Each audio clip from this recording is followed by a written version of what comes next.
Hey guys, it's me, Pokemon and Cooper. And today we're going to talk about Disney Sorcerer Arena. So this is going to be a three-part series. We're going to have 3 parts.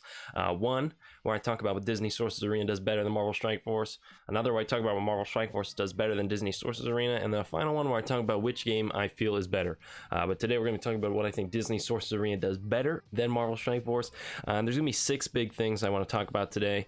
And you know, some of them will be quick things or small things, and some are wider things. And not everything I'd expect to be translated into Marvel Strike Force, because there's some ways that are the core parts of Marvel Strike Force that the game was designed around, that you can't just really change to match what Disney Sorcerer Arena is doing, because Disney Sorcerer Arena was planned around certain gimmicks, so it's sort of not everything's translatable, but there are things I like more in Disney Sorcerer Arena that I want to talk about. And while I'm here, I noticed there's actually an error in this image. If you notice in the little corners up here, the little JPEG that's on the inside gets cut off. The JPEG right here does not get cut off, it goes through.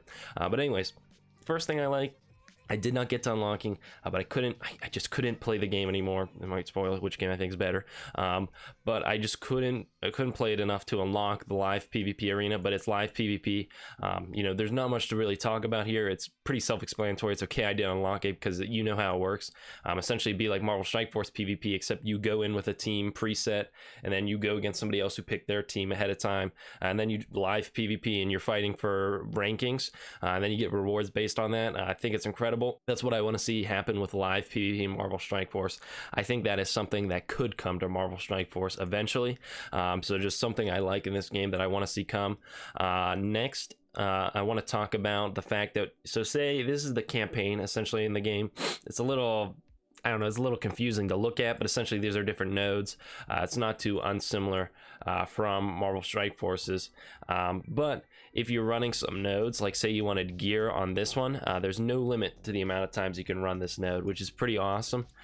So it's sort of archaic, I think, in these games to have a limit on the amount of nodes or the amount of times you can run a node. Or like for this one, you can run as many times as you want. There are some nodes in this game that even give characters that you can run as many times as you want. I just think it's kind of old-fashioned to have to limit how many times you can run a node. I mean, they give you the same amount of energy every day. I don't see why it matters. Say if you want to invest everything into one character, why is that a bad thing as opposed to just a little bit into each character? I just don't see. I feel it's the same. You're getting the same amount of stuff every day. It's just you're choosing to put it all into one character. So I don't see why games like Marvel Strike Force limit you to having to invest into multiple different characters each day. That's just a little thing I think would be nice. Now I'm going to hop into a mission because I want to show you one of the mechanics in this game I think are pretty cool. And I got to find one. Again, I don't play, I didn't play this game this much. I played the bare minimum just to unlock this one game mode to see if it was something I liked, and it wasn't. But anyways, so the next thing I want to talk about is spells. So you see right here when I'm picking my roster, you pick the 5 characters, but then right here you can pick spells, and they have a bunch of different spells. I only have 2 unlocked, but let me show you how those work in the game, assuming I can play it enough to get to the point where I can use a spell. Sometimes I'll kill the enemy before I get a chance to use a spell, but hopefully my team is not so strong that happens. But spells are essentially little third-party talents you get to use after a certain point in a match.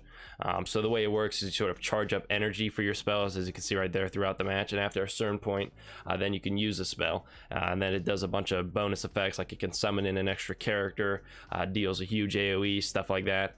So let's hope we are able to get a spell right now.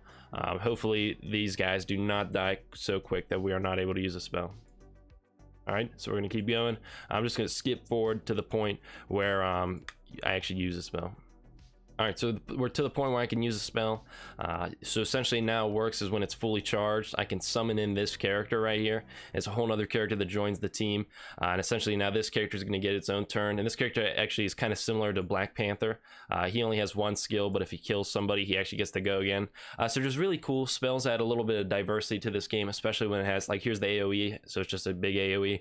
Those aren't the best skills in the game, but they have like one where every time somebody basic attacks, these little toy soldiers come out and also hit the enemy, or you can have this bird that swoops by and hits everyone and they get like stunned, I think, or something like that. So it's a bunch of, you see, it's sort of an interesting third-party mechanic in this game that sort of allows you to have more diversity in your fights just from the team you're picking.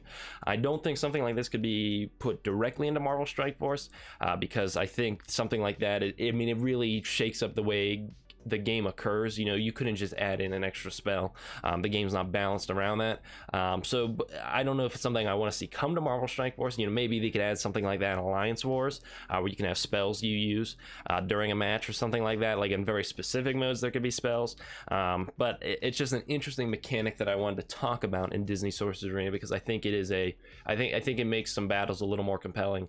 But again, not something I could see coming one-to-one to Marvel Strike Force. And from here on out, we're just going to be talking about the characters in here. So as you can see, this is the roster they have. I don't really care that much about Disney, but if you cared a lot about Disney, this would probably be pretty incredible to you. But what I wanted to talk about is, first off, some of these characters actually have skins, and it's really awesome. It's exactly how I want to see it come to Marvel Strike Force. So look, you just have skins. You can unlock them by collecting the sort of the little tokens for it. Generally speaking, you just buy them with money, and it's perfect. This is exactly how I want to see skins come to Marvel Strike Force. No effect on gameplay. I don't want no change on gameplay, because that is a slippery slope that Future Fight rolled down and broke all of its bones by slipping down. I mean, that is, so we do not want skins to affect gameplay, but this is perfect. This is exactly how I want skins to come to the game. You know, some unique animations, looks cool, especially live PvP. You get to flex on your opponents with it. You know, I think this is perfect. Exactly how skin should come to a game. It's literally beautiful. Brings tears to my eyes. This is incredible. And the next thing, just the last thing that I wanted to talk about, you know, just a really tiny thing they have in this game that I'm a big fan of is leaderships. So leaderships are something we don't have in Marvel Strike Force. It's the thing you commonly see in these type of games. Essentially, the way this works is he gets to, whenever he's on a team, he applies plus 8% potency, so I assume that's like focus to your team. So, you know, kind of cool. I really like that fact. Now I wonder if leaderships work where does any spot count as a leadership? You know, like, do each of these characters get to apply their leadership to a team, or do usually only one leadership gets applied? But when I've been going into matches, I have not seen a little spot that says like this is where the leader goes. So, you know, I'm wondering if you could have like multiple leaderships affecting a team at once or something like that. Like if we go in here, you know, I don't see any spot that specifies where a leader is. So I don't know if maybe multiple leaderships can be applied. I'm gonna assume not, but that'd be interesting if you could have multiple leaderships applied to a team. But generally, leadership implies there is a leader, not multiple leaders. So, but still, I really like seeing something like that come into the game. Syndrome has a leadership as well. So villain teammates receive a bonus 4% chance to deal a critical strike. The numbers in this game are really small, actually. I should probably mention, it's kind of weird how insignificant a lot of these numbers are. But still, I think that's a pretty cool mechanic. I enjoy seeing leaderships, and I think that's something, if we had in Marvel Strike Force, I think could make a lot of characters that are relevanting in. You know, say Captain America gained a leadership where 50% of the time, if an Avenger ally gets tagged, he hops in and he blocks it or something like that. You know, leaderships are a very small thing, very simple, generally like a passive bonus, but as could be seen in Marvel Future Fight, can have a pretty significant effect on a character. So I'd love to get to see leaderships come to Marvel Strike Force, especially as a way to buff some of these characters that are kind of garbage. And I think it works especially well because Marvel Strike Force is very team oriented, and there's very clearly leaders designed for each team, such as Ronin, Taskmaster, Star-Lord. So I don't see why, you know, if a team wasn't looking so hot, why couldn't we throw a leadership on a couple characters? So I'm just a big fan of that mechanic, and it's something I'd like to see come to Marvel Strike Force. But those are some of the big things I think Disney Sorcerer's Arena does better than Marvel Strike Force. To give you a little hint of some of the things I think it does worse than Marvel Strike Force is, look at that VIP system. That's disgusting. You know, so that's one of the things we'll be talking about in the next video.